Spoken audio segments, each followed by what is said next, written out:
Good evening and welcome to tonight's broadcast of the Total Nonstop Racing League here at Richmond Raceway for the Richmond 150.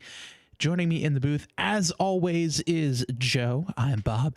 And Joe, tonight's race here at Richmond is going to be an absolute blast. We may see a couple of different grooves, but the thing that these drivers are all going to have to worry about tonight is tire wear. It's flat. It does a lot to the right front tire. And they also have to worry about spinning their tires coming off of the corner, down the front stretch and the back stretch. We saw a lot of drivers have those issues in practice. So it's going to be interesting to see how they deal with it tonight here at Richmond for the race. Yeah, absolutely. We've been watching these guys practicing, and I've been watching a lot of spin outs, just as you described. So hopefully their practice is out, and, race time, they'll get it all sorted. Yeah, it's definitely going to be interesting here. This 32 and the 62 all come together. Bit of an interesting moment there. Yeah, but let's jump on board here with the 36 of Steve Bivacqua and get ourselves a lap here around Richmond. You can see there he got real sideways coming off the corner, as it's so easy to spin your tires.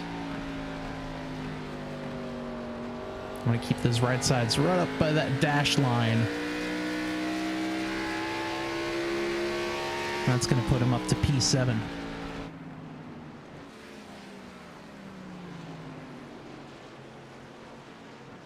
There is the 33 of Eric Jeffrey. As he gets squirrely. Oh, we see the 91 and the 35 also get into it. Let's take a quick look at what happened there with the 91, because he got real sideways. For him. Take a look here at the tabletop trio replay. As you see going through the corner, and the back end just starts to step out as he gasses it up. Oh, and the pop too. So that is certainly would have been night over had this been in the race. Yeah. Oof.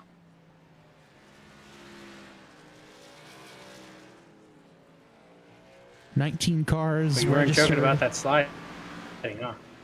No, certainly not. It's incredibly easy to do, as there's just a lot of power and not a whole lot of grip out of either of these corners, both turn 2 on the back stretch and turn 4 towards the front stretch. Here's the 27 of Anthony DeBarro. And then just behind him, fastest lap so far, is this guy, Boislard. Adam Boislard, the new guy here in TNR. Won last week at Phoenix in the desert. Now cross country back on the East Coast. Looking pretty good here as DeBarro's in the wall just to get himself out of the way. He's going to reset and try to start all over again.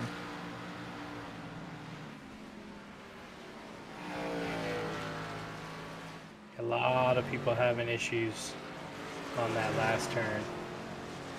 Yeah, I'll take a look here at the weather for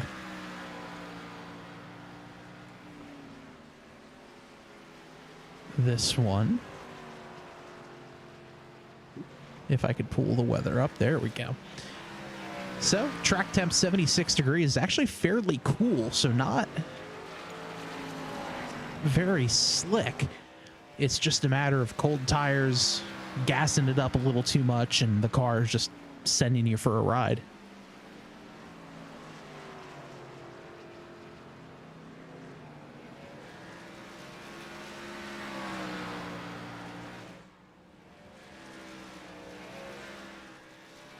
You can see how much wheel a 32 has in it as well. Back up on the front stretch.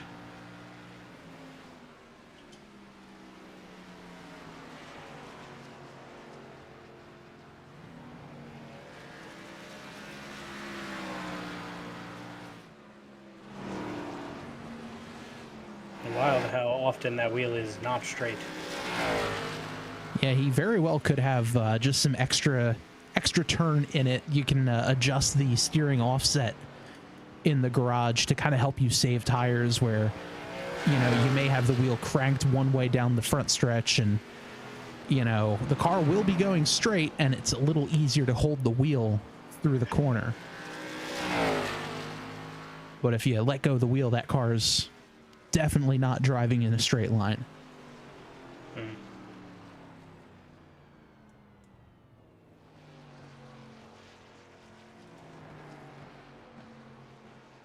So qualifying just wrapping up here.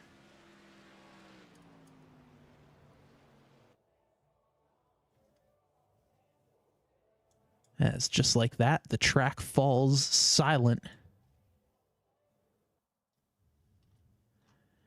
And our pole sitter will be the 06 of Adam Boislard. Did say he was excited to come out for this race. Yeah, Richmond is one of those tracks where someone is either really good or not the best. And for that 06, he certainly said that, yeah, I'm looking forward to this. Let's take a look here at the starting lineup for tonight's Richmond 150. Adam Boislard is on the pole with this lap time of 22.211. Anthony DeBarro just 45 one-thousandths of a second off. Row number 2, we have Philip Scott and John Borst. The top 4 all within 1/10 of a second on qualifying. Absolutely crazy. Row number 3, we see the 32 of Shane Ewing and Matt Schlosser on his outside. And we see the next row here. That's the 36 rather of Steve Bavacqua and Samuel Andrews in row number 4. Row number 5, we see Ace House alongside DJ McGator. And row number 6 is Alec Good and Eric Jeffrey. Jeremy Canute and Adam Stewart make up row number 7. Row number 8, we see Robert Tripp alongside Jason Shue. Ray Payne, Tim Branson make up row number 9, and Garrett Gleason is going to round out our 19-car field for this evening.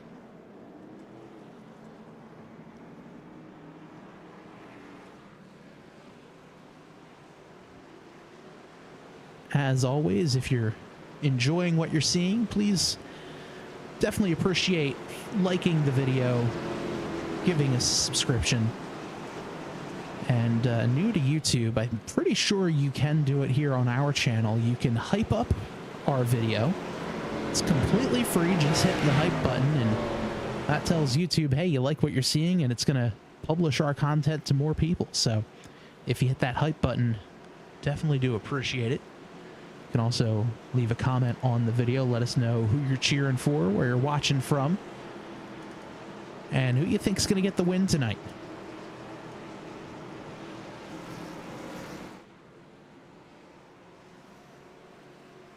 Lights on the pace car are off.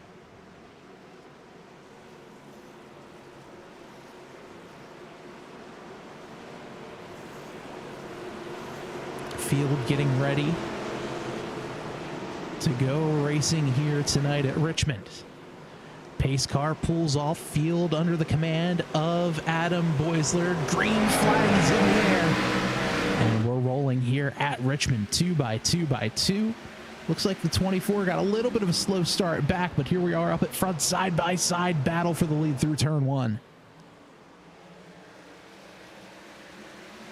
Looks like everyone minding their P's and Q's so far.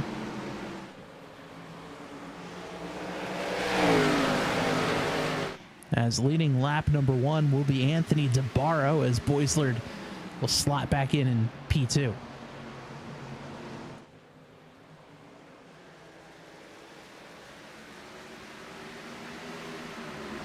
More side-by-side action here. That's the 91 of Samuel Andrews. DJ McKeeter behind him. 79 of Alex Good in there as well. Here's Adam Stewart taking a peek to the inside of McKeeter.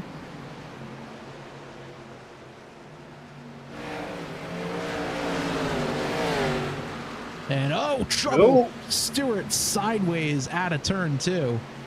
Able to keep it going, but a little bit of left front damage there. And like we said, Joe, so easy for these guys to do out of turn 2.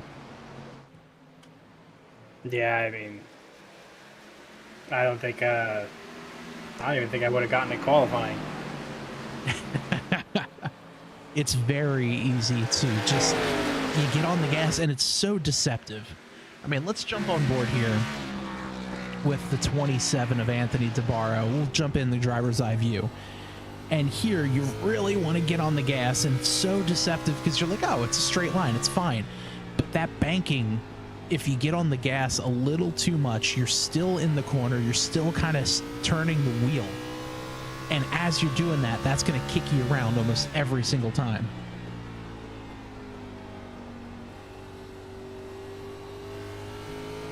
You think with these tires they'd have a lot of grip, but not with how fast they can spin. Yeah, certainly not. And especially now at this point in the race, we're only 6 laps in. Tires are just now getting up to temperature. So even with Stewart's spin there, that's just, it's so easy to do. It's, you know, it's one of those things.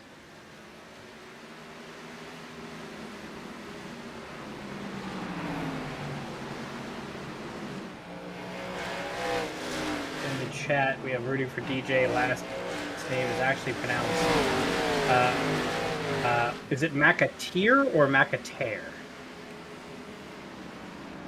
But there is McAteer. It's a great debate. Great looking machine though, in the Kyle Larson inspired 24 car. Yeah, absolutely. Love that Valvoline car. Meanwhile, I've got a battle for 4th between Shane Ewing and Matt Schlosser.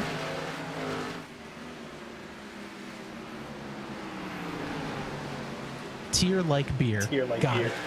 Perfect.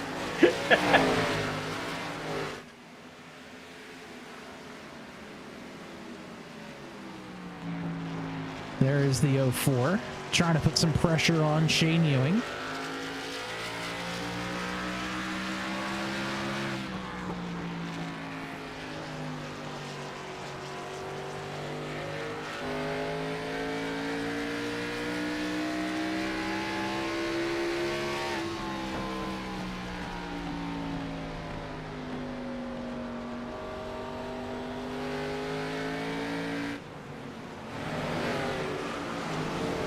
Here's a good battle. Alex Good putting the pressure on Jeremy Canute as Garrett Gleason heads down pit road.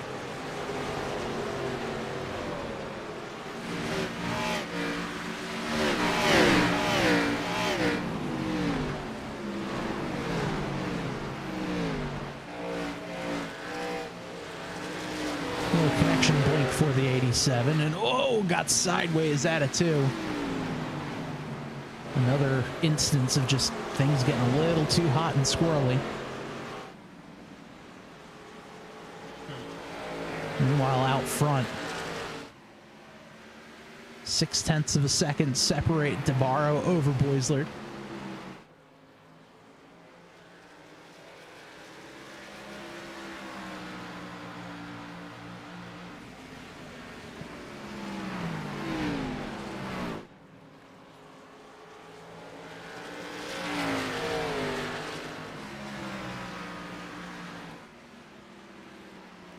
Kid Nice 2007 says hello, good luck, and hello to the booth. I believe that's Johnny. So hey, Johnny. Howdy.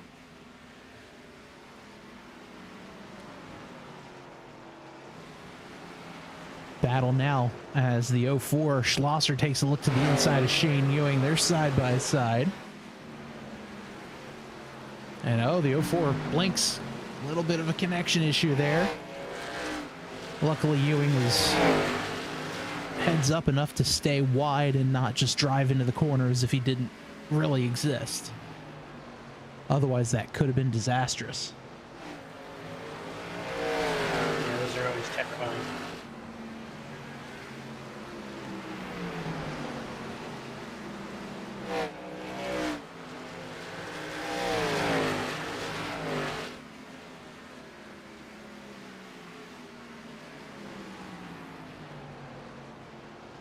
Especially because, you know, you're driving along, you don't really know. Looks like DeBarro's really trying to set a pace.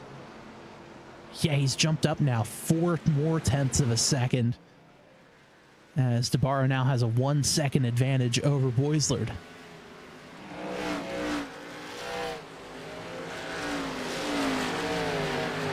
Now we got this group here. This is from 10th on back with the 91 of Andrews.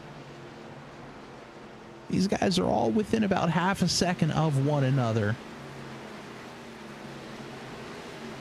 And, you know, look for some action here, because we may see some guys start to fall off a little bit as the tires get warm.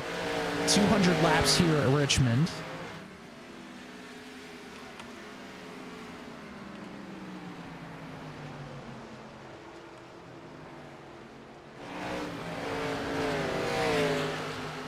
So this would actually be the Richmond 200. 35 grabs the wall ever so slightly. Ray Payne just a little bit further back behind there.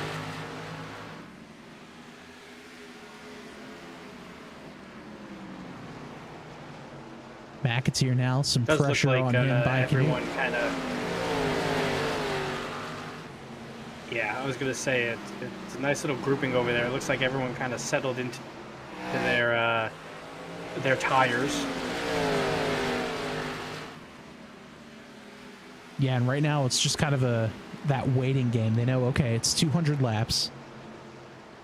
Odds are we'll wind up seeing, you know, the 50, 100, 150 style of pit strategy.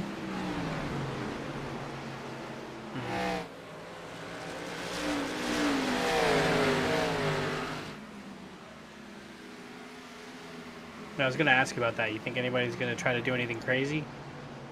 I think this early on in the run, we may not see anything too crazy. As, the 87 gets real sideways again. That's going to cause the 35 of Robert Trick to try to go around the hard way. But I certainly think that with how early it is, I think everyone's kind of just, as of right now, planning on running this thing dry. Run it as far as you can into the run. You know, maybe try to do 75, 150 if they can go that far. This way you only really need to pit twice. I think that may wind up being the idea here.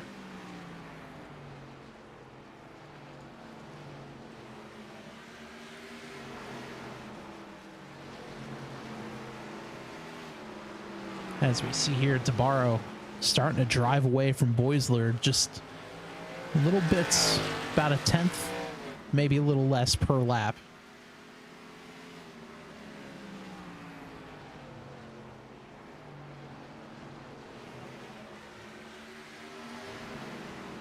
And there, another half a tenth.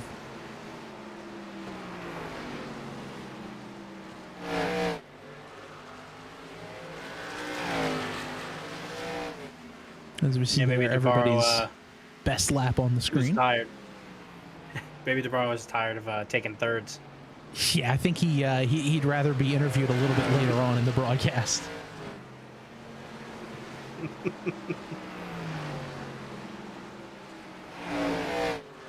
Since the start of the race, you see where everyone has gained. Biggest gainer right now is the 133 of Eric Jeffrey.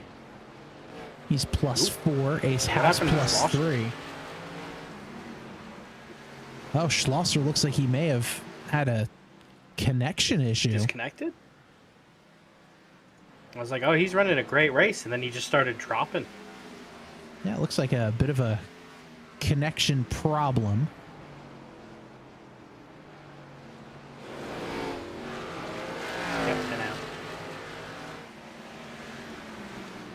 So Matt Schlosser having to drop out of this one.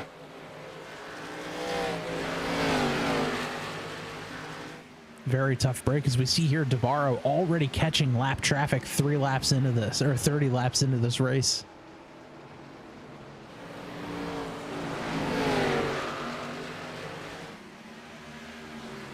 The question is, do they play nice or let him by? Well, we'll see, because these guys, this is one of those situations where, the 3 and the 4 are fighting for position. They don't have to actually let DeBarro go. They are allowed and are entitled to racing their own race. Especially if that means, trying to stay on the lead lap, trying to not let the guy you're fighting get around you because you let the leader go. So there's that kind of balance of, okay, what can I get away with without, really annoying the leader and having the leader send me into the wall. But now that they are lapped, this right now is the fight for the lucky dog. So if a yellow were to come out right now, either the 3 or the 4 would get their lap back. So these guys are still going to fight. And, that's one of those situations where if I'm the 06, I kind of have to be cognizant of, okay, those guys are fighting A, for position, but B, for the lucky dog. Maybe I should be a little more cautious when passing them. Yeah.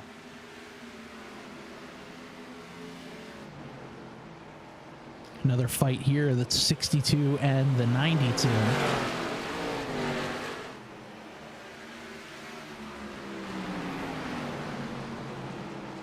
Payne lets DeBarro go. Branson likely going to do the same thing.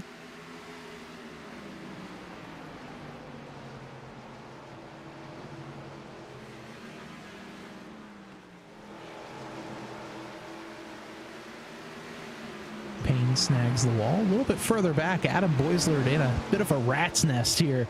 He gets around the 4. He's got the 99 of Philip Scott right on his tail. He's got some more lap traffic ahead of him. This is when you kind of got to start holding your breath and think, okay, all right, let's see what we could do here.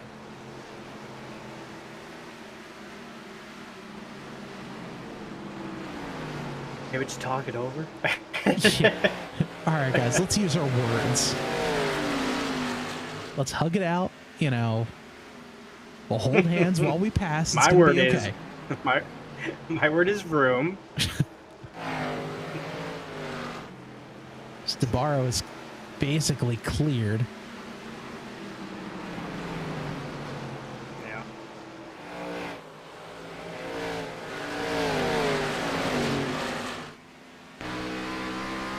On board with Philip Scott now.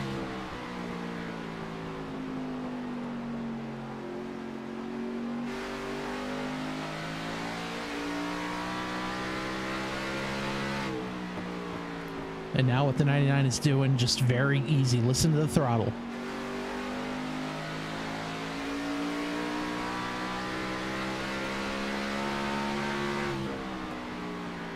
Just very easy to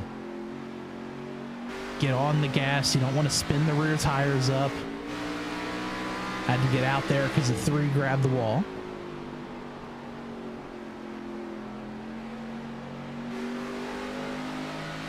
Very gentle, letting the car dictate when and where it wants to turn.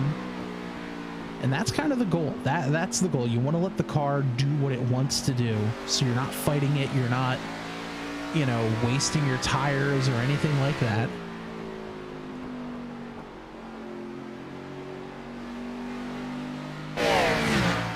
Just a smart move in general.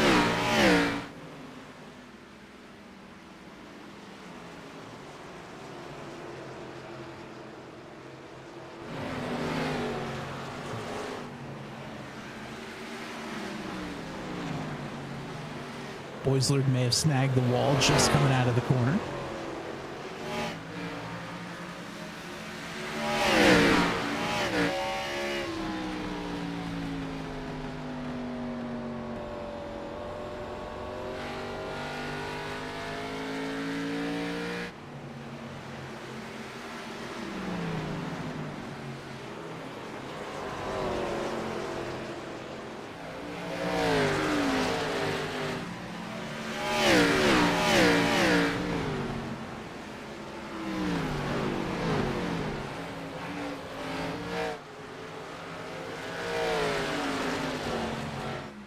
Great battle brewing here between Boislard and Scott. Another good battle here is between the 36 and the 79. Alex Good trying to track down Steve Bivacqua.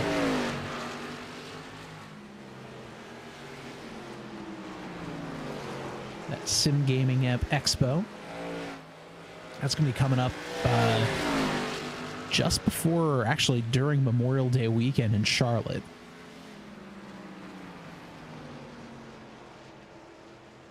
Yeah, that looked fun. Yeah, it would be pretty cool to attend that, but I don't think I'll be able to make it this year. Sadly. Though the week before it is NASCAR at Dover for the All-Star race.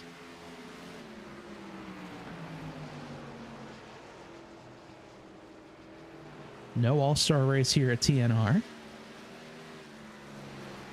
Some would say thank goodness. Not due to skill issue or anything like that, but there's already 18 races on the schedule.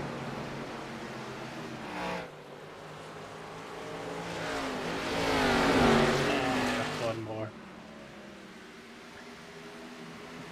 Yeah, but that's a fair point. We're at lap 47. I guess now's where we're gonna start seeing how long these cars actually can stay out. Yeah, I'm interested to see what the idea and what the strategy is here, because I think they're going to want to stay out as long as possible, and for every lap past 150 makes it a quicker final stop fuel wise. You're still going to want to take 4 tires and all that sort of thing, but if you can make it past 50 instead of going 50, 100, 150, say make it to lap 75. That's pitting on lap 75. Then it's pitting on lap 150. And you're good to go. You only need to make 2 stops. The question is, how long can these cars go before needing to pit?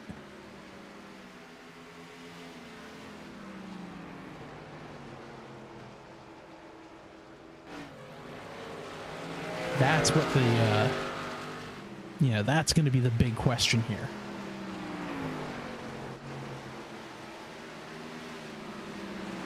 Meanwhile, Philip Scott, Adam Boislard still fighting for second.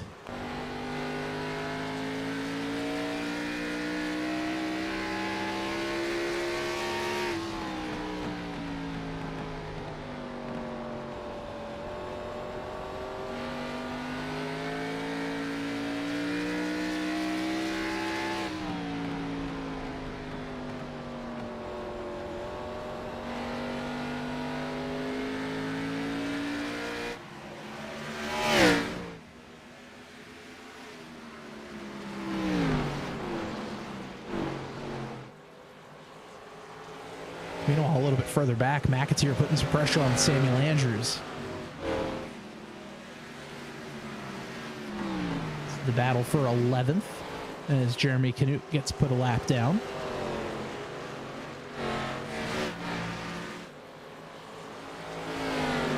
Good, putting pressure on Bivacqua. And this right here is going to be the battle for last car on the lead lap, as DeBarros stalks his prey. Here to begin lap 54.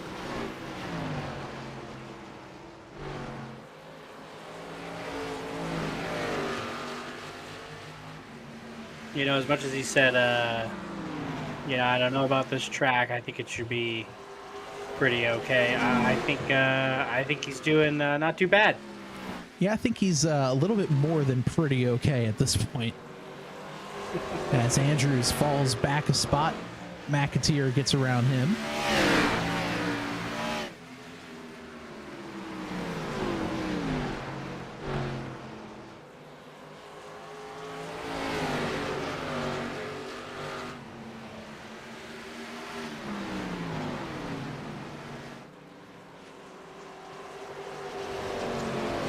Really good battle here.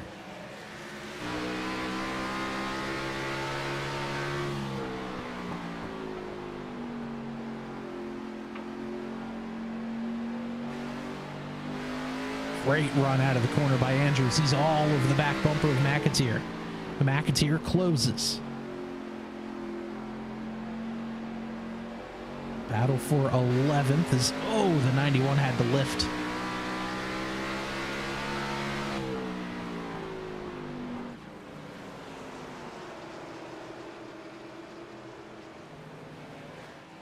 Meanwhile, up front, Boislard has about half a second gap over the 99 of Philip Scott. DeBarro 5 seconds ahead, pretty much in his own area code. Yeah, pretty much as he's exiting like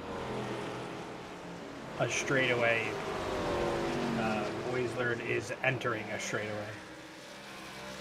Yeah, let's take a look here. As you see the 27 car with the green circle on it on your screen, entering the turn 3 there as Boislard is getting on the backstretch. So he's certainly got a bit of a lead built up. But as we've seen before, one quick yellow could really throw a wrench in everything going on. Yeah. I'm surprised between the qualifying and the practice in the first few laps that everyone kind of like snapped in and was like, all right, enough of that, race time. Yeah. All the silliness is gone. Time to be serious now. Jason Shue gets around McAteer. Shane Ewing trying to put some pressure on the 91 of Samuel Andrews.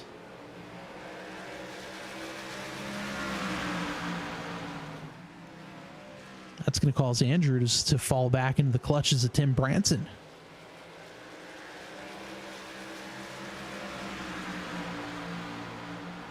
And then there were only six cars on the lead lap. As Ace House, the next car to fall victim. We're not going to name number 6. We're just going to say, well, you just had to say it.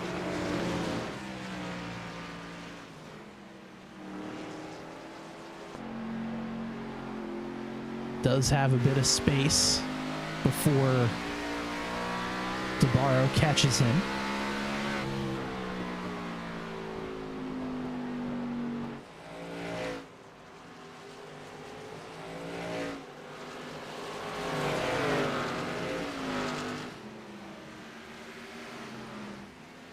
Now battle here. This is for 13th between Andrews and Branson.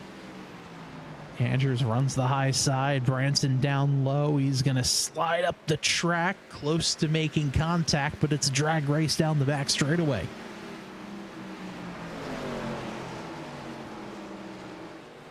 Yeah, these guys I've been watching for a few laps. They are not pulling any punches, and they've been tapping into each other. They are going for it. That is for sure, and that's how you know this is some good racing, as the 92 gets the position over the 91.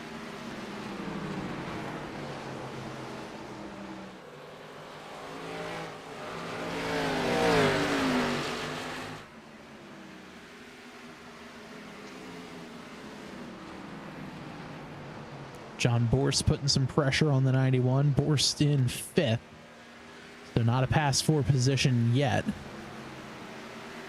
Meanwhile, more side-by-side action. Branson and McAteer going at it.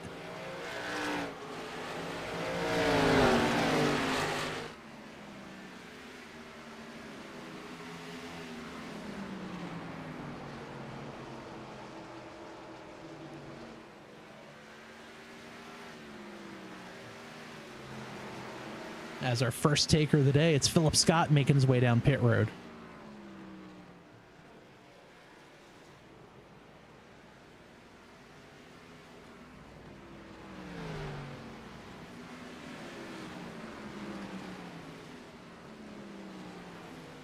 So Philip Scott is going to duck down. Crew goes around to the right side. He's going to take all 4 tires. So now that we know what Philip's strategy is. It's going to be 70-140. Does that put a little bit of pressure on now for some of these drivers to say, okay, Philip's going to try the undercut. Do we extend it out? Try to stay out on these warmer tires and, fully knowing that it's going to take a few laps for Philip to get his tire temps back up? Or do they say, all right, Philip pitted, now it's my turn? Steve Mavacqua heads down pit road. Yeah, that's interesting. There's Robert Tripp just behind them. He's 3 laps down. He's gotten in the wall a few times and really just has not had a very good race tonight.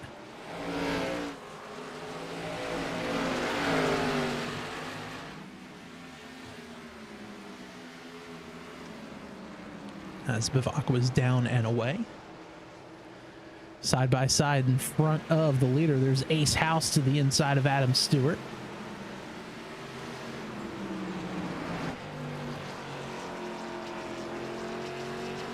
There's a couple of drivers head down. That's Branson and Andrews.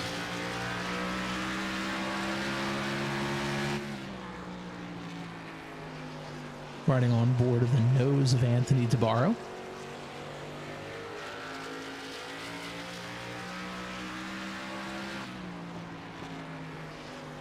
Is now 6.9 seconds ahead. Nice. Yeah, DeBarro certainly has a very nice lead. Take him where you can get him.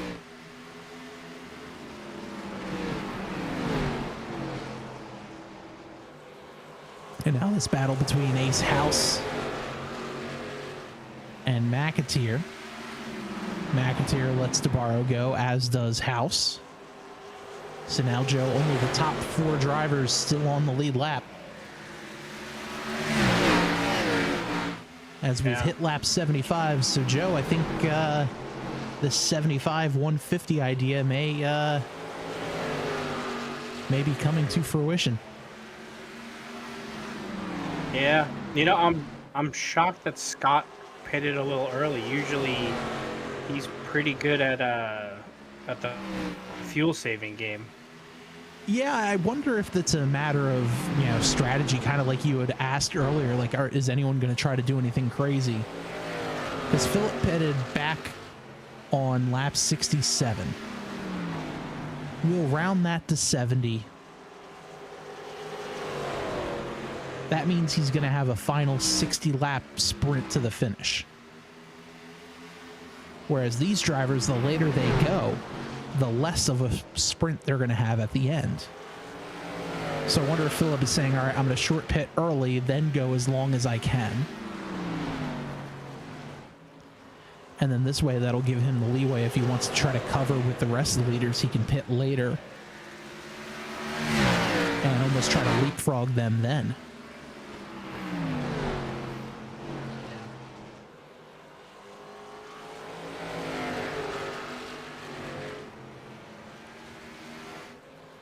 There's Boisler to the inside of Eric Jeffrey.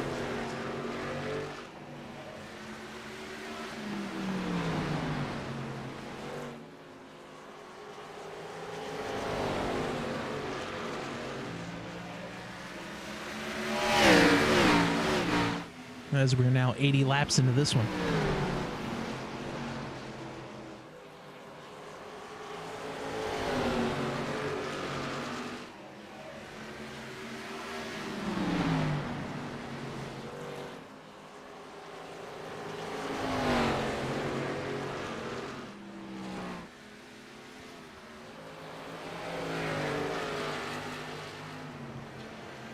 DeBarro, our only leader so far this evening.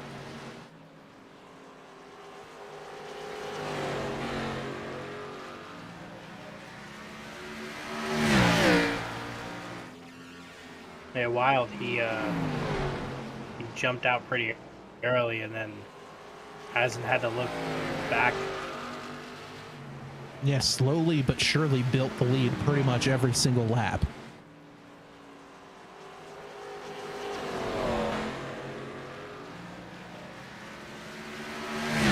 You would think setting a pace that quickly would also be burning gas. here we are. Yeah. It might be one of those, all right, he's in the zone, he's going to lift and coast and, you know, see how long he can stay out. But right now, I mean, he's 82 laps into this run.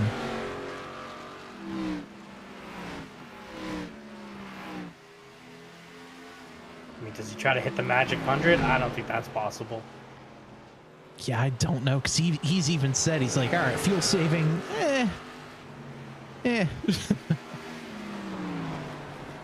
Yeah, not my thing.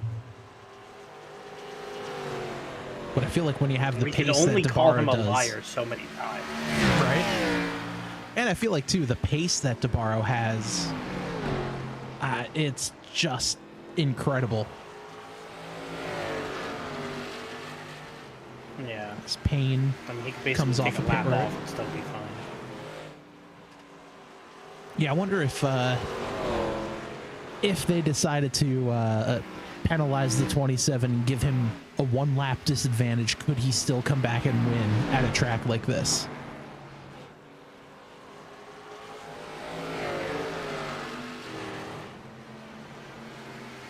So far, close. Yeah. The answer, potentially. An 8-second gap between he and Boislard. And then 10 seconds back to Shane Ewing, who's in 3rd, with John Borst in 4th.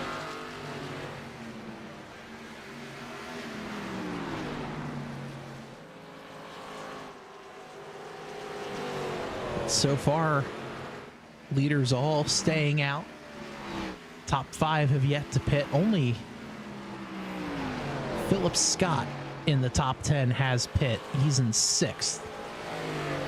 Bevacqua, Tripp, Branson, and Down have all pitted.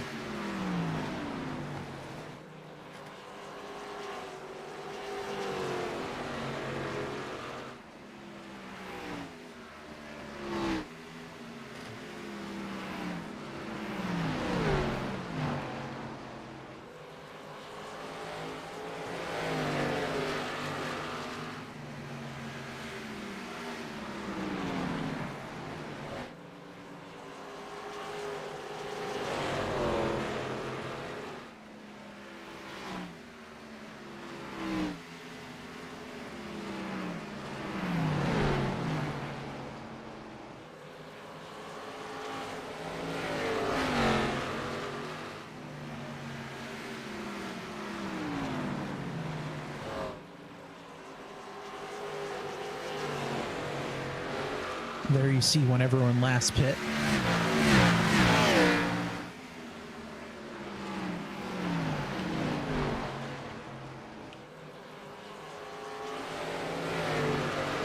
Shocked to see so many people still out on their first set of tires and everything with 90 laps in. Yeah, and I'm flabbergasted that they're out this far. I mean, especially when other drivers pit right around lap 70, they might have been thinking, okay, you know, 70, 140, but I mean, if these guys can go this far, if Debarro can make it past lap 100, he'll only need to pit once. Yeah.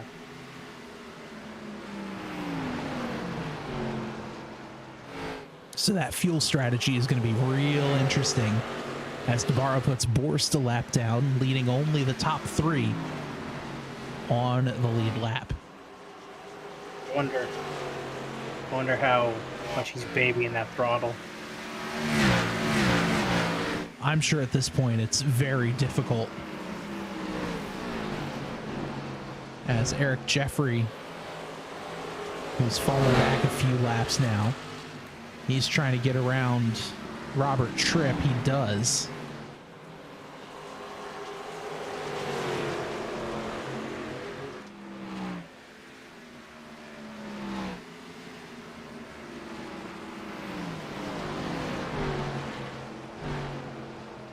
And there's Philip Scott. He's trying to track down John Borst just a couple of car lengths ahead. That would be a pass 4 position.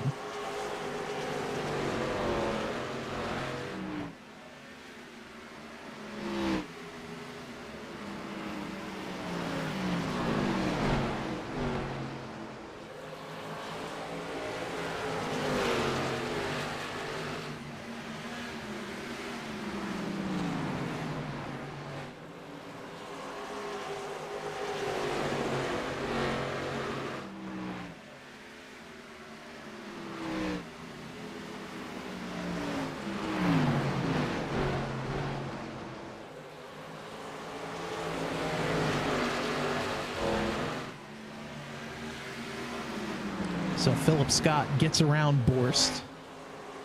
Scott, the freshest tires.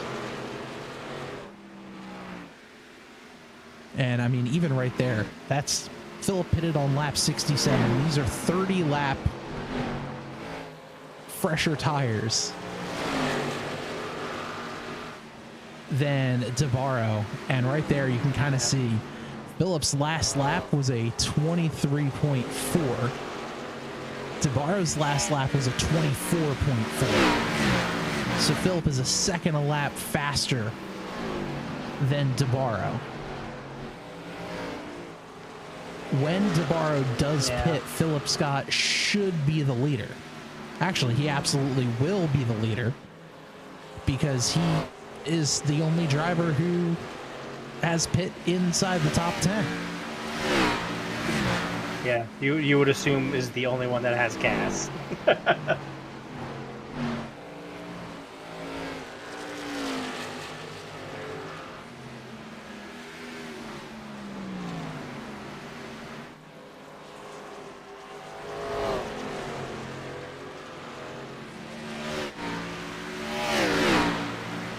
There's 100. So Anthony DeBarro makes it 100 laps on this run. Now the rest, I guess, is icing on the cake to try to avoid having to pit again. Shane Ewing makes it to lap 100. He dives down onto pit road.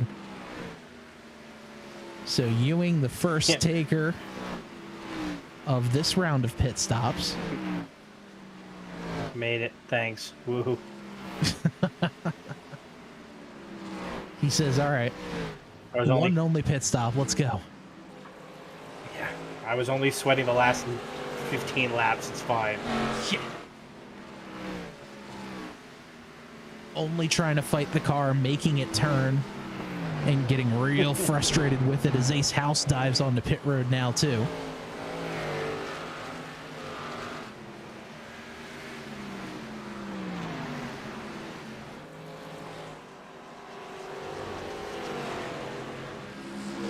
McAteer putting the pressure on the 91 of Samuel Andrews.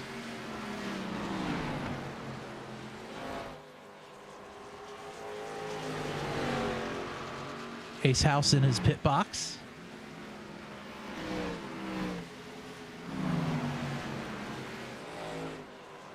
All up front, DeBarro putting more pressure on the 3 of Jason Shu.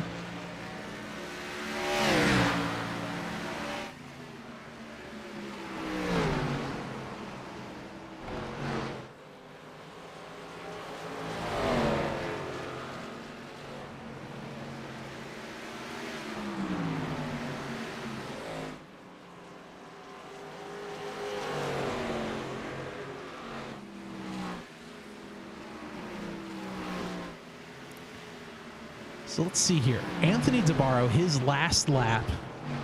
We'll take the last time, put it up on the board. DeBarro's last lap was a 23.9. Philip Scott was a 23.5. So now only a 4/10 difference per lap. As the tires are just about plateaued. And now we're going to see how long DeBarro can stay out now on this fuel.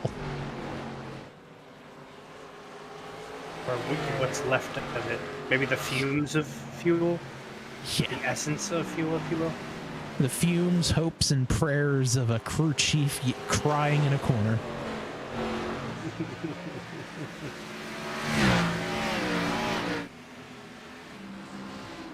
There's Adam Boislert, 9 seconds back. As Philip Scott is about 11 seconds behind him. He grabs the wall.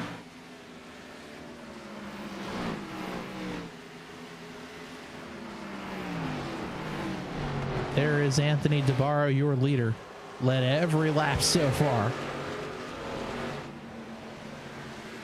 Is he just trying to not pit at this point?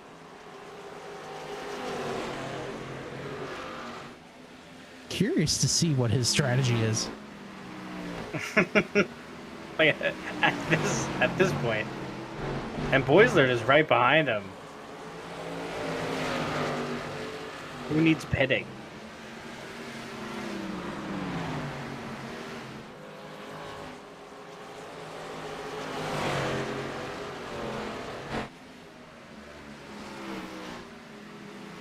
Yeah, who needs to pit when you have the fuel tank?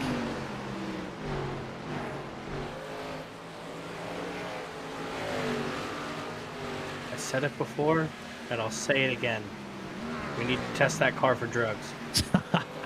Here comes DeBarro down pit road. So DeBarro making his first and likely only scheduled pit stop 110 laps into this. That'll likely pull Boisler down within the next lap or so as Boisler goes around him and he'll finally lead his first lap of the race. As you see Philip Scott off in the distance there, Scott's going to move up to P2.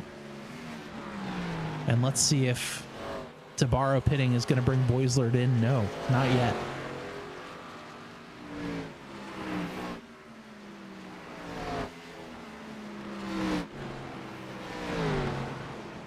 Now the question is, how long is it going to take these guys to head down pit road as Jeremy Canute makes his way onto pit road?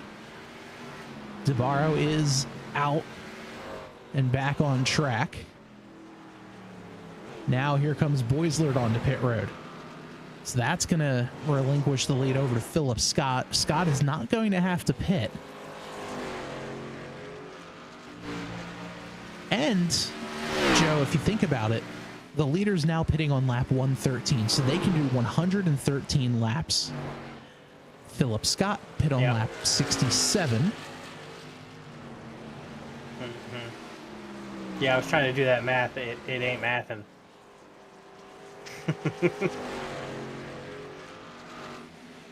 I would put him at a theoretical, that 180. Yeah, so that would be on lap 180 if Philip runs the full 113. So he's still going to have to pit again. Yeah. Everyone else right now. So if we take a look on the last pit lap, you see DeBarro with a little blue blip there. That means he just came off of pit road. Jason Shu ducks down onto pit road now. Boisler just also coming off of pit road. So with Philip Scott pitting on 67, he's going to have to make another stop. Anthony DeBarro, no, he's good. Adam Boisler, no, he's also good. Shane Ewing is good. Steve Bevacqua pitted on lap 68. He's going to have to make another stop. Eric Jeffrey, lap 182 or lap 82, he should be good. Assuming they can fuel save that good. That is true, because if he pitted on lap 82, and let's ballpark at 115, because everyone now has come down pit road. The latest to pit was lap 113. He's going to be 5 laps short, is Bevacqua. So he's going to have to pit again. I'm on a good math day. Or, sorry, pardon me, Jeffrey. Ace House, he's good. John Borst is good. Alex Good is good.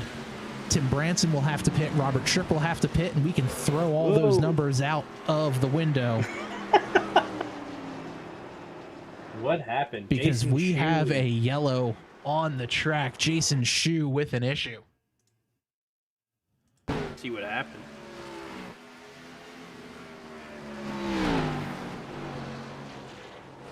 Just cooks it in a little too much, and around he went. Big wide. And Branson just having a hard time getting stopped. Yeah. Let's take a look here one more time. We'll jump on board with the 92.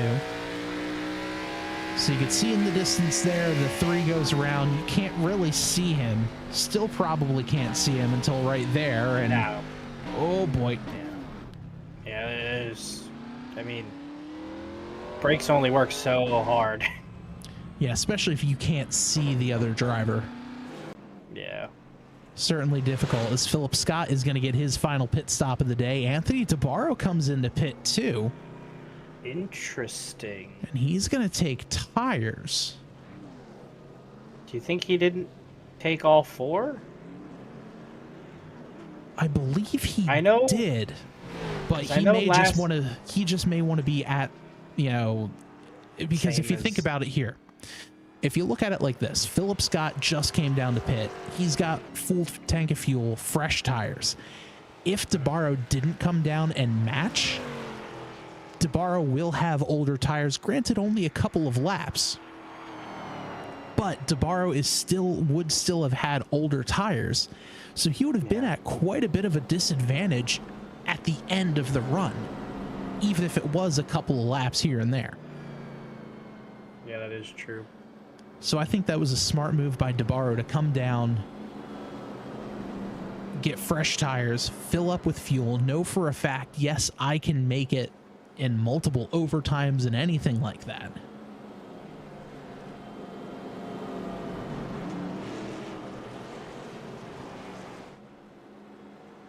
Well, that just got interesting. So this will... I'm sure Scott's sending thanks in the chat. And you see there, Borst and Good both pulling around the pace car. They're going to get the wave around. They did not pit, so they'll be back on the lead lap. Steve Bivacqua was our lucky dog, so he gets his lap back. So where we are right now, the top 6 all on the lead lap. Good gets one of his laps back. So now he's in contention with Jeffrey and Ace House to get the lucky dog should another yellow come out. But we shall certainly see as the pace car pulls off, field in the command of Philip Scott. Green flag is out. And we're racing here at Richmond with 78 laps remaining.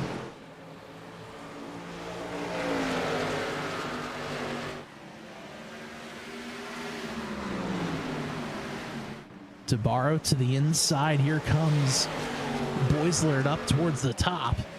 Can't quite get anything done there as Philip Scott leads that lap. Now 3 cars all nose to tail. As Ray Payne makes an unscheduled pit stop, we'll keep it here. Oh, in the back, the 91 gets sideways. Robert Tripp may have gotten it stopped in time. Let's take a look here. Let's jump on board first here with Robert Tripp. So we see the 91 got sideways and little bit of a touch though, not too bad. As I think the 91 just got a little bit loose. Yeah, not used to those fresh tires. Yeah, I think that's exactly it. Because let's see, they're side by side with the 91 and the 4. And yeah, 91 just got loose and nowhere for the 35 to go.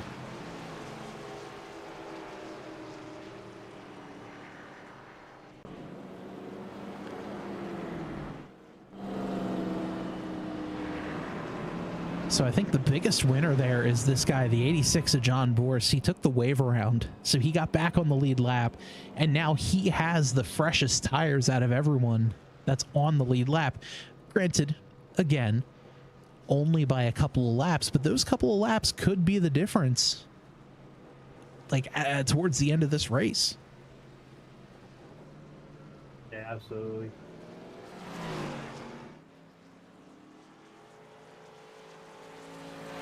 So we'll see here how exactly this is going to play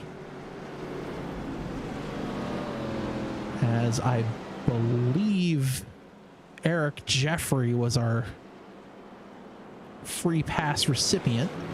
He was. So now 7 cars on the lead lap.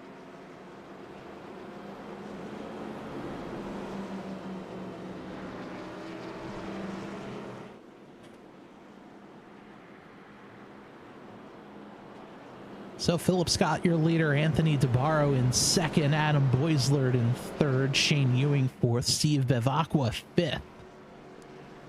As your top 5 with John Borst and Eric Jeffrey rounding out our lead lap drivers. 2 cars, 1 lap down between Ace House and Alex Good. Jeremy Canute 2 laps down. 3 and more laps are DJ McAteer, Adam Stewart, Samuel Andrews, and Robert Tripp.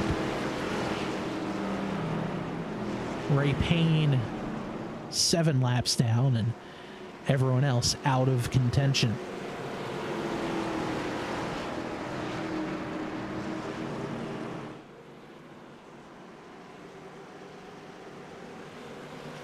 Philip Scott this time chooses the inside line. Leader does get lane choice. No choose cone rule here in TNR. As the green flag is out, we're back racing.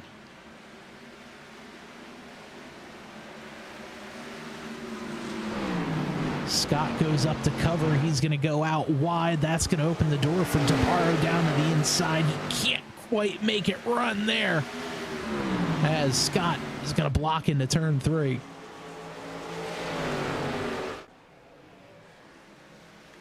DeBarro gets a great drive out of 4. He's going to go side by side with Philip Scott into turn 1.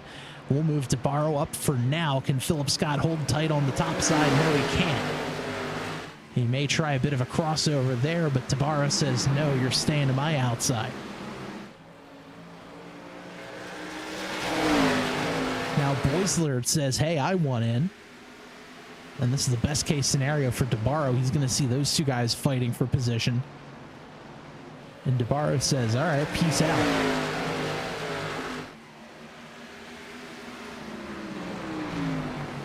And oh, trouble. Another yellow flag. We'll slow this race down yet again. Let's see what happened here. I believe that was Payne. There is Ray Payne. Let's see what happens.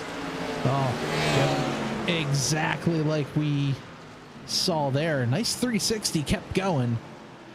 But the iRacing gods said, no, we're going to bring them all back together now. Yeah, these fresh tires, and, you know, these guys did like 60 to 100 and something laps. And now they're coming off these fresh tires, and it is not the same.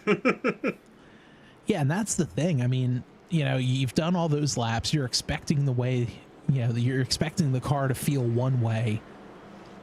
Obviously, fresh tires, and they haven't really had much time to cycle things around. As you see the 47 of Ace House getting his lap back. They haven't had much time to heat cycle, so these tires are still cold. Even though the leaders pit on lap 119, Borst on lap 125. So, I mean, there's still cold tires, and some of the drivers are almost treating the car like they've been on the thing for 100 some odd laps.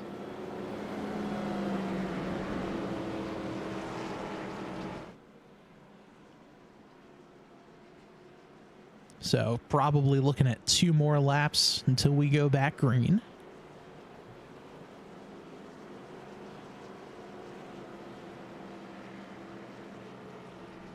Now 8 cars on the lead lap. Should we have another yellow, Good will be the recipient of the next lucky dog, as he's the only car 1 lap down.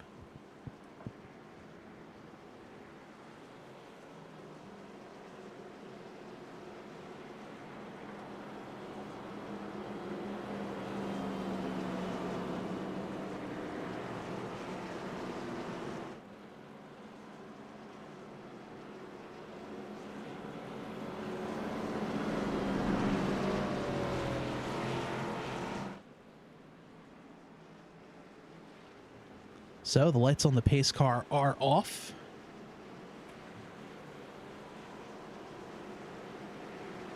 And, you know, I got to say, one of the perks of having a sit-stand desk is I can decide to stand and broadcast a race if I want to. You know, when it gets exciting enough. And that's exactly what I'm doing right now. Because these last few laps are going to be wonderful.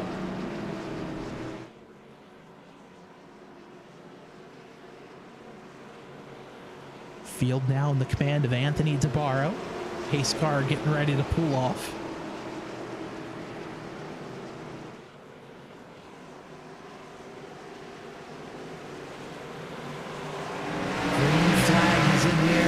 Racing.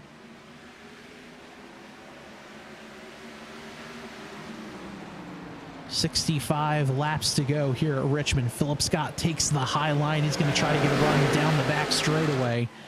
He's not going to be able to get too much going as here comes the 06 to the inside.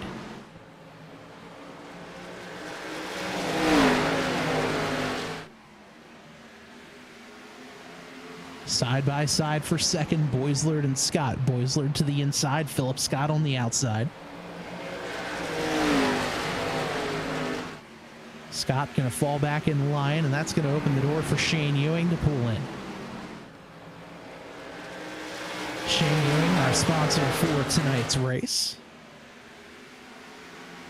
Much appreciated to Shane for stepping up and paying for us to have our broadcast here on the Tabletop Trio Podcast Network. As Ewing gets a little sideways coming out of the corner, but he's okay.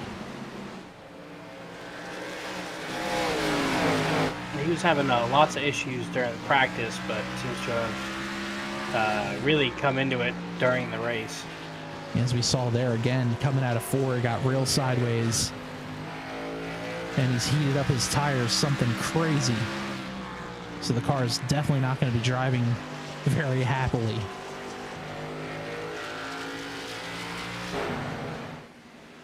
That's going to open the door for Borst to take a peek to the inside. Nothing going there.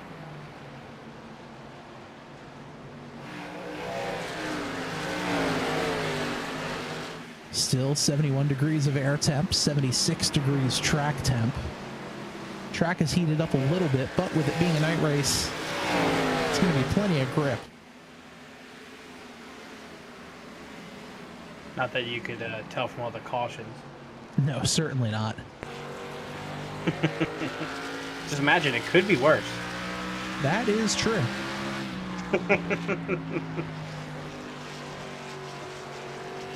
On board here with Shane Ewing. That's the 86 of Borst taking a peek to the inside.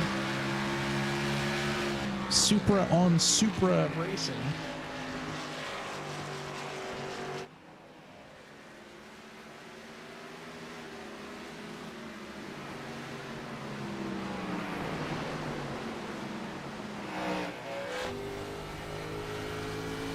On here with Borst. Oh, you hear him get a little sideways too.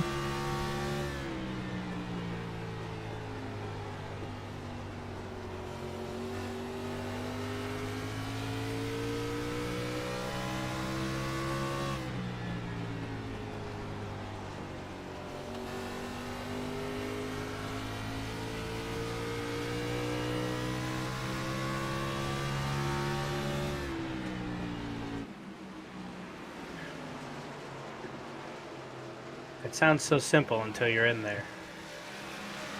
Yeah, that's that sounds about right. Foot up, foot down, foot up, foot down. What's the problem? Yeah, foot down, foot up, turn left. You're fine. All right, you guys do it for 145 laps cleanly.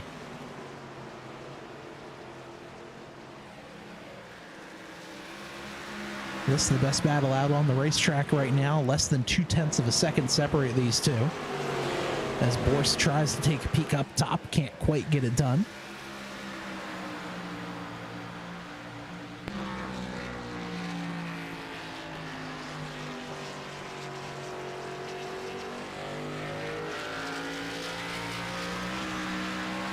On board here with the 32 is Shane Ewing. Borst all over the back bumper.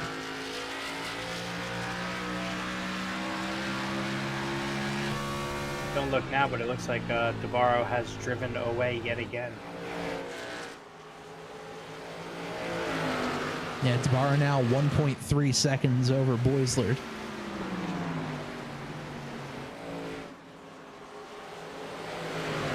These guys now 4 seconds behind Navarro.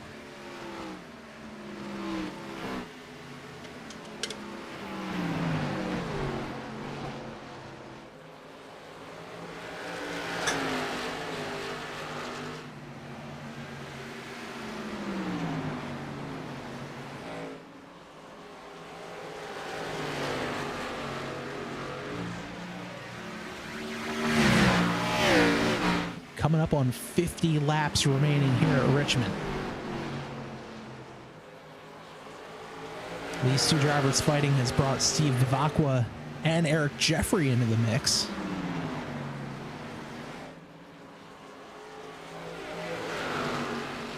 Which, if you are just joining us, let's take a look here at the race recap. Anthony DeBarro is our leader. We've had 4 lead changes. 3 cautions this evening, all for cause. If you like what you see, make sure you subscribe to the channel, like the video. And a new thing YouTube does is if you're watching on the YouTube app specifically, take a look above the description. You're going to see a hype button. Make sure you hit that and hype up the channel. This way it'll allow other viewers to take a look and watch this race. It'll tell YouTube that you like this and you want to push this video out to more folks. That would be very much appreciated. Try to get some more eyeballs on these fantastic drivers here.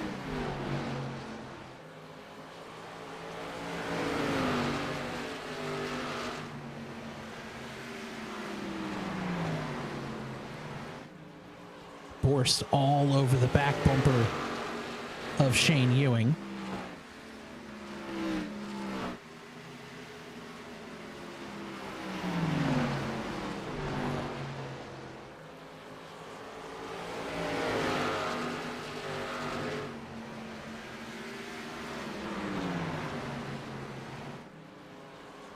Borst takes a look to the outside, nothing going there.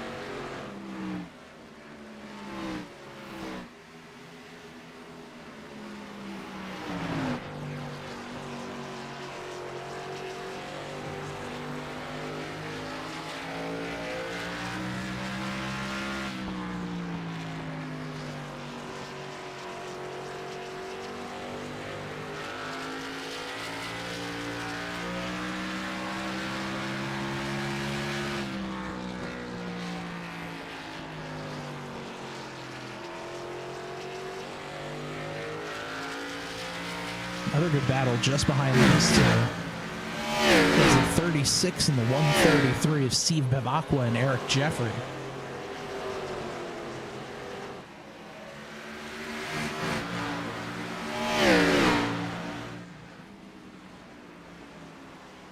Jeffrey's trying to catch back up with the 36. Can't quite get it done yet.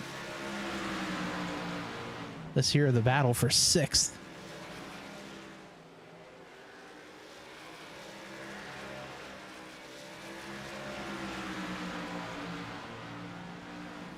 Two very close battles on the racetrack currently.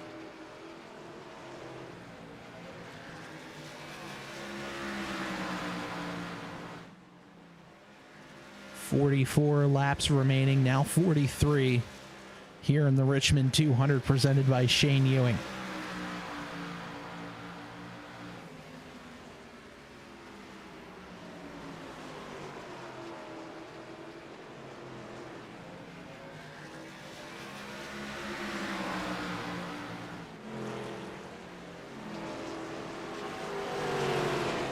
Some close, tight racing between these two drivers. Meanwhile, Anthony DeBarro has opened up an almost 2-second gap over Boislard.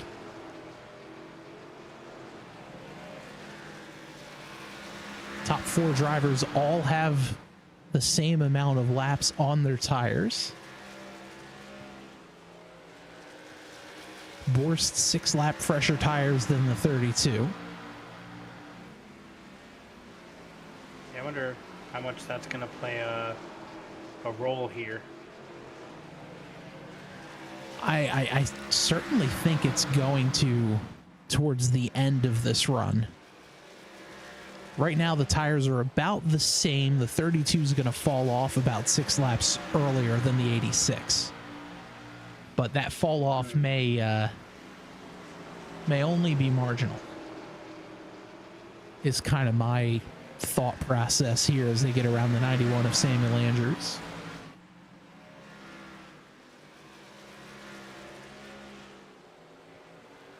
Andrews 8 laps down. Meanwhile, Anthony Tabarro all by himself. 2.3 seconds separates him from Boislard.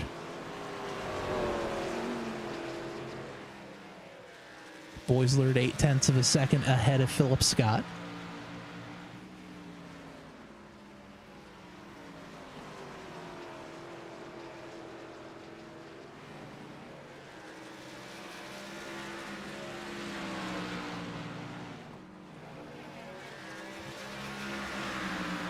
But this battle rages on between Borst and Ewing.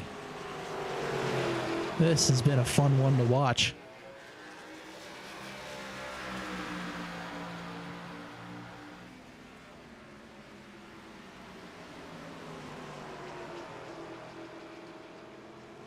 Yeah, just back and forth, back and forth. Both drivers very even, too. As Ewing slides up the track, here comes Borst to the inside. Can't quite get anything done there.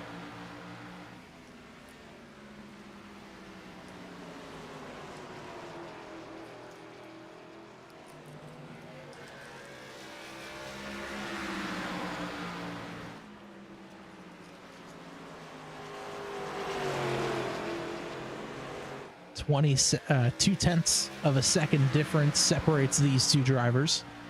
Another close battle we're looking at is between Steve Bivacqua and Eric Jeffrey, although Jeffrey fallen back slightly.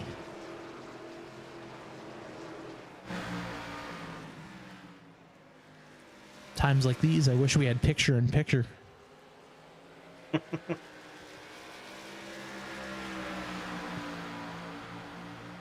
One of these days, I'll figure it out.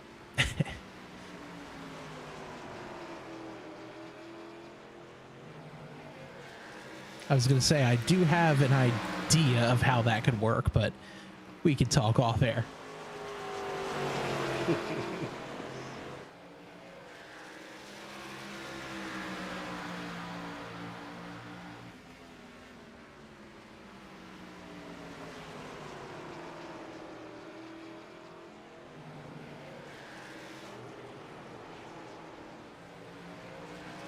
Jeffrey has caught Bivacqua.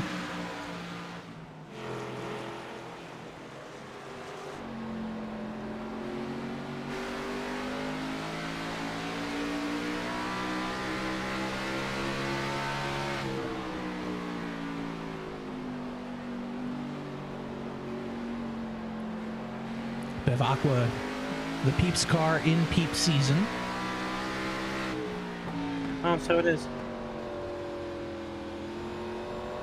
Gotta say, I do enjoy Peeps. I do not appreciate the lack of respect Peeps get. Icelander.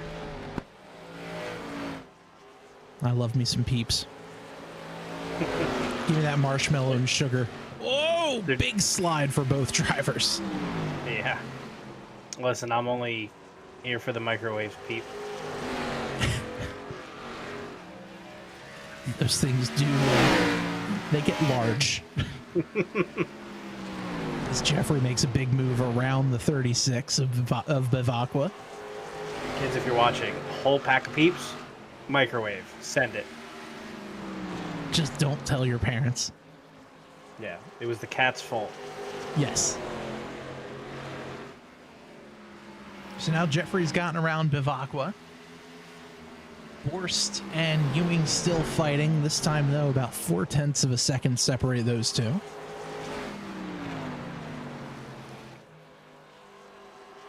Borst looking to try to mount a comeback here.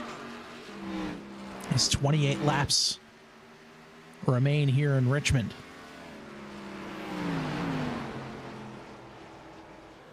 Whoa! Interesting. Navarro just got into it with Stewart. Stewart almost went spinning. Let's take a look at that.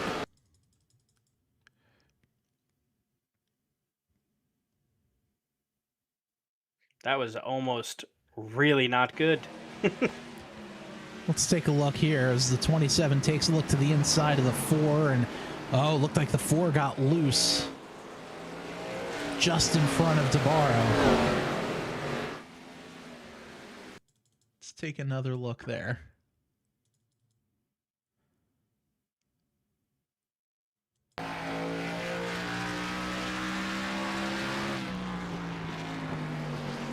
No, looked like the 4 entered high. Looks like he kind of came down in front of the 27. So a tough break there for Adam. Though everyone no worse for wear, the 27 doesn't look like he has any damage on the right front.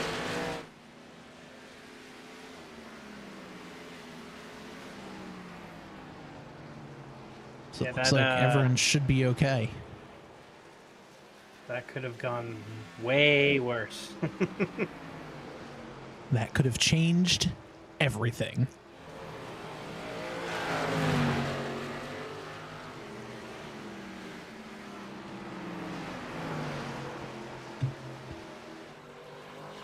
Especially with 22 to go. Meanwhile, the bitter batter between Borst and Ewing continues.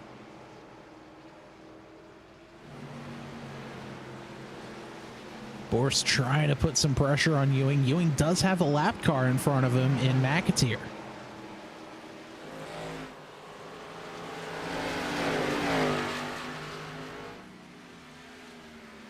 McAteer thought Ewing was going to go high and then had to change up and go wide. That's going to allow Ewing around him, but Borst may be stuck to the inside, not going to be able to get as good of an exit as he wanted to. That'll let Ewing drive away just a little bit, but Ewing does catch the 91.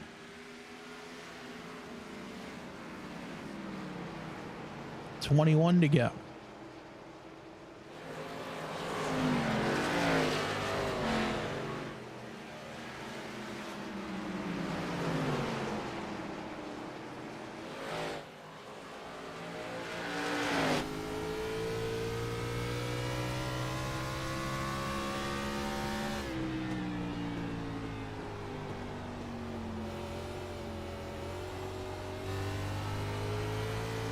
Oh, big slide by Borst.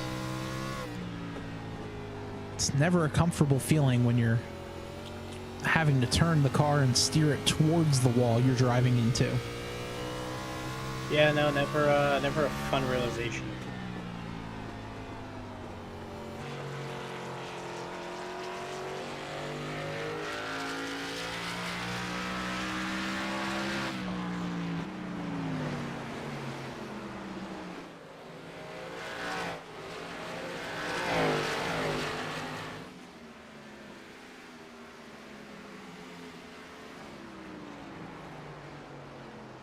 This is the closest battle on the racetrack.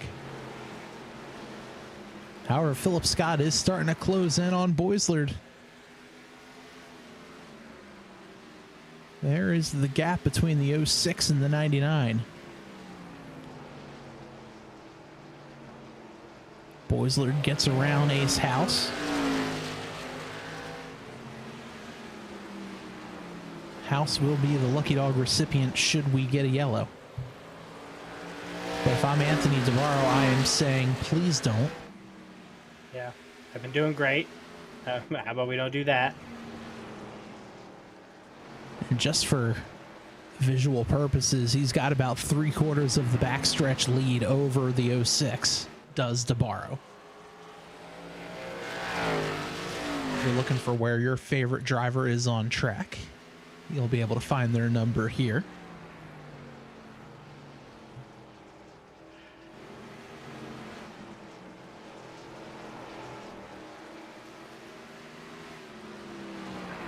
I think DeBarro is good coming off of those greens and is able to pull up, but it takes a few laps. I think worst case yellow for him would be like 4 or 5 laps to go. Yeah, just because everyone is going to be desperate. They're going to be pushing extra hard. And now that we're coming to 13 to go, that's kind of the crunch time of things.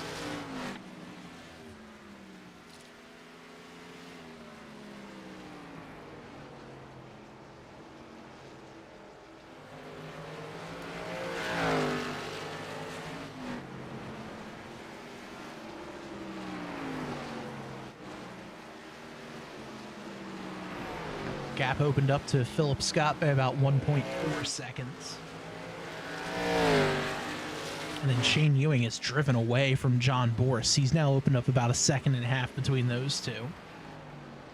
Eric Jeffrey another 3 seconds over Bivacqua.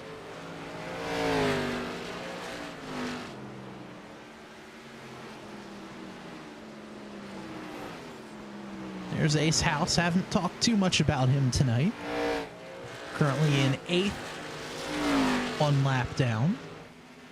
The only driver 1 lap down right now. So out of anyone, I'm sure he's the one sitting there saying, all right, boys, let's get me a yellow. Let me come down and pit, get 4 tires on. And then we'll send it.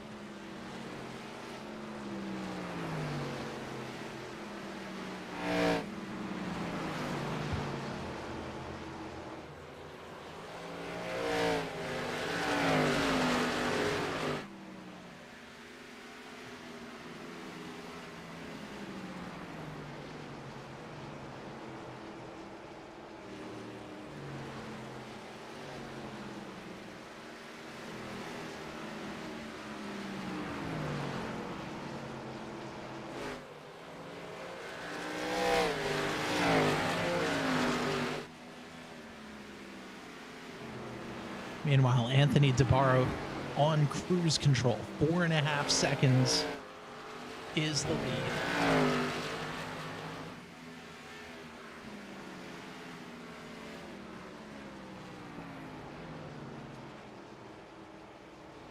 There's Jeremy Knute in front of him.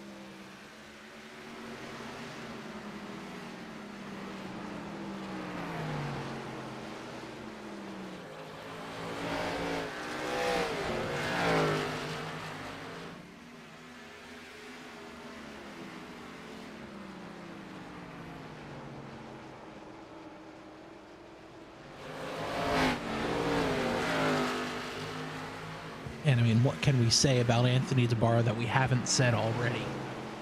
He ran 113 laps on a tank of fuel. Oh, trouble! Yeah. Whoa! McAteer. Him and the 87 come together, almost taking out the leader. Yeah. I'm sure that's a brown pant moment. Yeah, let's take a look here at DeBarro to see what his view was of that. Whoa! Yeah. I'm sure that's a go faster, go faster, go faster. Spotter definitely sitting there saying low, low, low, low, low, low, low, low, low, low. Wow, what a moment. Couple of moments there for DeBarro. It's like the racing gods have said, guys, I don't want to do this myself. Someone beat DeBarro. Yeah. That's crazy. You know, Although he was able to hold it. Yeah, I mean, you know, as I was going to say, too, DeBarro has yet to win this season. Yeah. Boislard won last week, and I believe Nick Cohan won race number 1. Yeah. So, if things continue, DeBarro's DeBarro will get his first win of 2026. Yeah, he's been playing thirds the last couple races. A couple of steps higher up on the podium. As Navarro putting the pressure on Steve Bevacqua now. Though I'm sure after that the last pressure, he's probably just gonna stay back and go, "Yeah, you do whatever you need." Yeah. I got 3.5 seconds and 2 laps to go. I'm gonna stay behind you. Yeah, it looks like Navarro's just kind of taking it easy. He's got one more lap. And Bevacqua is going to sit there and say, you know what? I am going to be okay. So, some connection issues for Navarro. Oh, man, could you imagine? Looks like he's okay as through turns 3 and 4. Checkered flag is in the air. Anthony Navarro puts on a clinic, and he'll win at Richmond. Man, what a race by Navarro. Boislard comes in second. Philip Scott in third. John Borst, or Shane Ewing rather, in fourth. John Borst in fifth.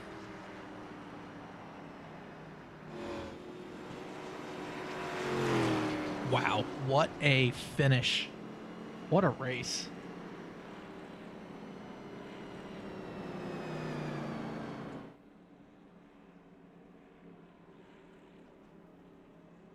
As we see Anthony Navarro creeping his way to the start-finish line, getting ready to burn it down. Absolutely. That deserved burn.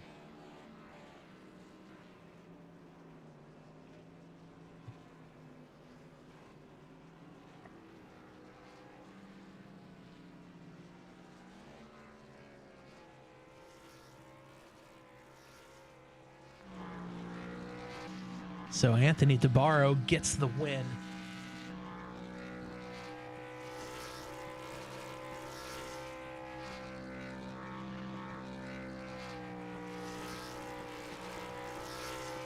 Sounds like he's trying to cut the lawn.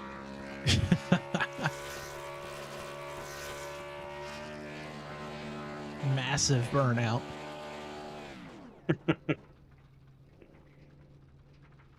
And Navarro's going to take it to victory lane.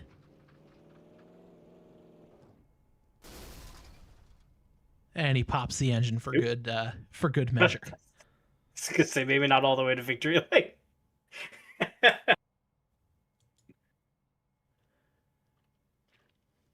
So we are going to get ourselves ready to go for the TNR post-race show. And our third place driver, joined by Joe now, will be Philip Scott.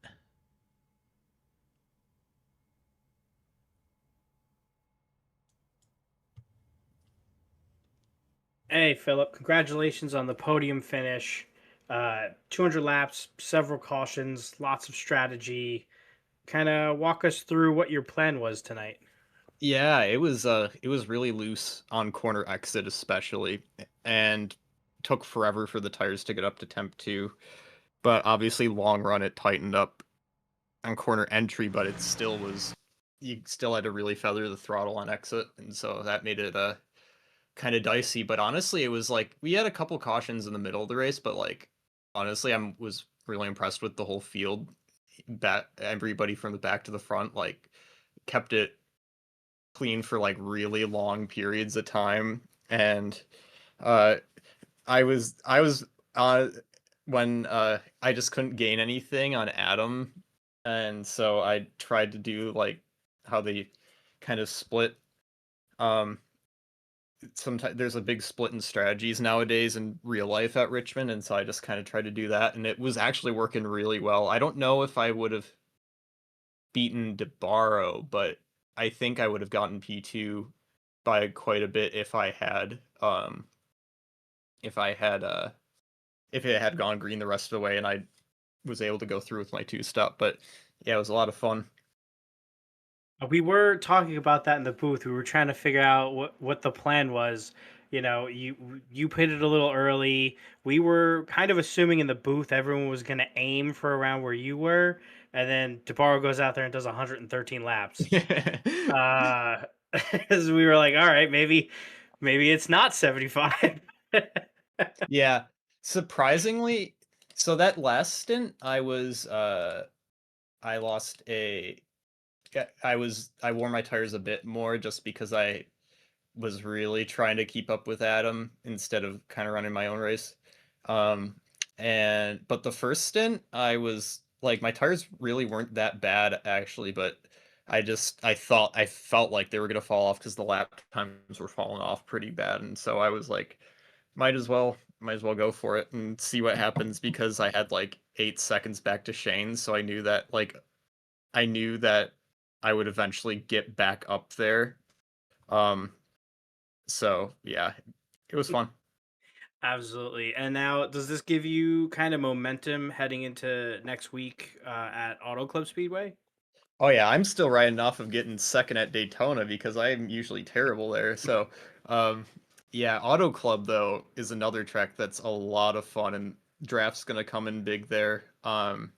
It's obviously tons of different lines you can do. We've had some really good races there. So I'm looking forward to Auto Club. That'll be a lot of fun. I think this year, obviously, just like last year, 27 is the one to beat, but the 06 as well is really, really fast, and I think they're going to have a lot of really good duels, and hopefully I can keep them honest and stay in it, and maybe even be right up there with them. So Absolutely. Well, before we let you go, I'm sure you got some shout outs. yeah, shout outs to the Team Ninja Association and Obstacle Factory. Check them out. I don't have we'll have a lot of stuff up for sale on there soon, but yeah, check out the yesterday's match from Team Ninja Association on YouTube. It was a lot of fun. Awesome. Well, congrats again. And hopefully, we'll be chatting with you next week. Yeah, man. Thanks. All right, that's Philip Scott, our third place finisher here in Richmond. I'm now joined by our second place finisher, driver of the 06. That's Adam Boislard. And well, Adam, congrats on the P2 finish. A couple of differing fuel strategies there. Kind of got messed up a little bit by the yellows.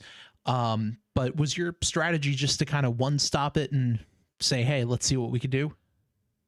Yeah, I saw. I think Philip behind me tried to short pit and go to two-stop route. I I thought I'm gonna try what I did last week and just stay out as long as I can and hope for a caution at the right time. At that point, I think that was my only chance. Unfortunately, I couldn't get far enough. I think I was like 3 laps away from the caution, but yeah, that was kind of my thought. And then caution bunched things up a little bit, and strategy kind of went out the window. But just didn't have the pace for Anthony. I had a hard time getting tires up, and then just sliding a lot, as you probably saw in the broadcast. Yeah, we saw a lot of drivers having trouble, obviously on corner exit, both 2 and 4. Was it as difficult as it looked out there? Because, it seemed like sometimes guys couldn't really get the power down, and when they did, the car would just take off and get sideways. Oh yeah, certainly. I think especially off 4, I was struggling. Off 2, I don't think I was having as bad of a time, but I saw a couple people get tight and smack the wall. But yeah, no, it just you think you got a little more grip, and then as soon as you push it, you go sideways there. I had a couple close calls. Yeah, that's for sure. Definitely a lot of tight racing here at Richmond. Kind of shifting gears, looking forward to next week. Auto Club Speedway, big track. The draft is going to come in pretty key. And Philip was even saying in his interview where it's kind of looking like between you and DeBarro will be able to give each other a pretty good run for your money as the season goes on. What are your thoughts looking at Auto Club next week?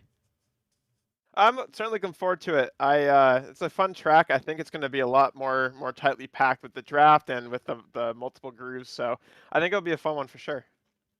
Definitely. And Adam, before we let you go, I'm sure you have some shout outs. So let's hear them. Yep. Shout out you guys for putting up a broadcast. Looking forward to looking back at it tomorrow. Shout out Anthony, Philip for good runs up there in the top 3. Everyone else who showed up. And yeah, shout out to Garrett and everyone else who runs the show here. Happy to be part of this, and looking forward to the rest of the season. Awesome. Well, Adam, congrats on the second place finish, and hopefully we'll be chatting with you next week. Yep, thanks. Take care. All right, that's Adam Boisler, our second place finisher. And now Joe is making his way down to victory lane to chat with our winner, driver the number 27 machine, Anthony DeBarro. Hey, Anthony, congratulations on finally hitting first for the first time this season. You keep saying that you're not that good at fuel saving, and then you go out there and run 113 laps. Was your game plan to just try to run it dry, or what did you got going on?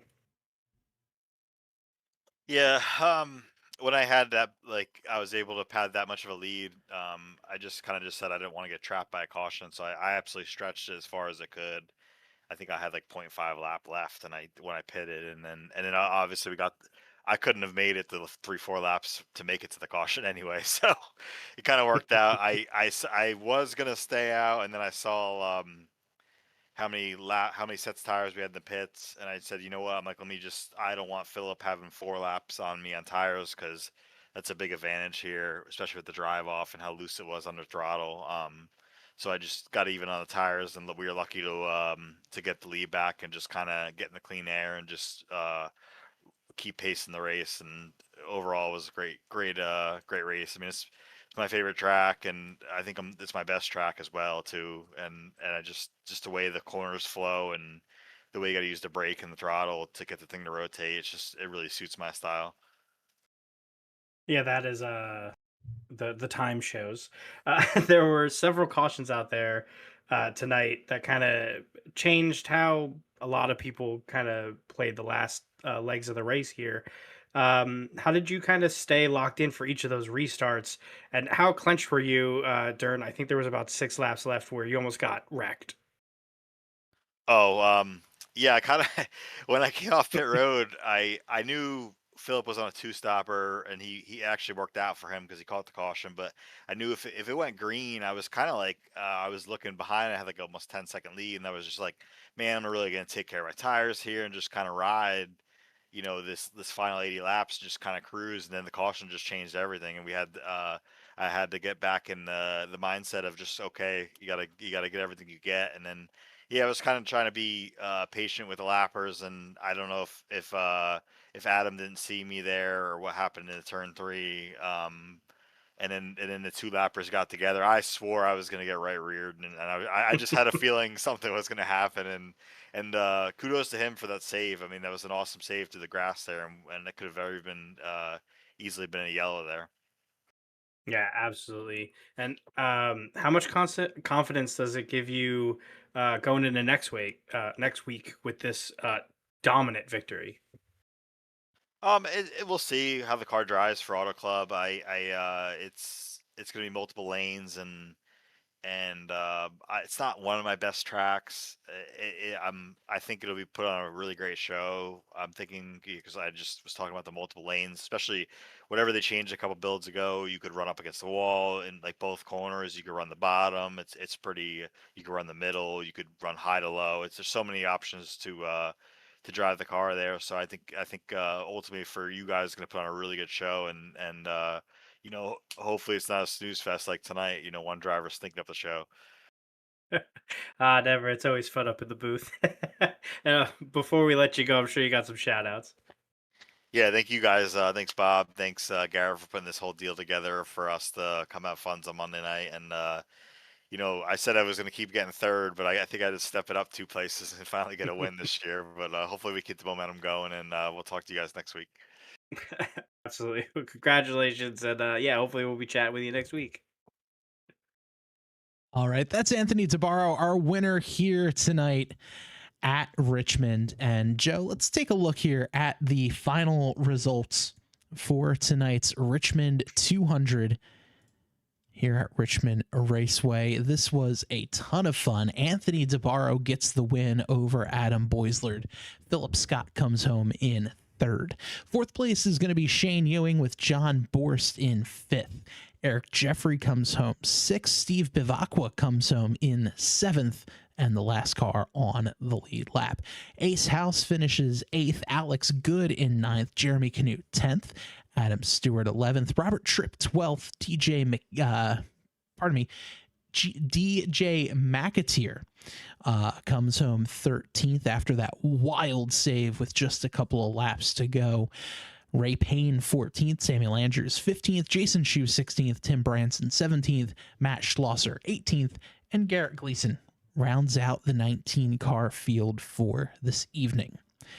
Well, that will just about do it for us. We will be back on air next Monday night, 8:25, right here on the Tabletop Trio Podcast Network with Total Nonstop Racing at Auto Club Speedway. So, for one final time, I'm Bob.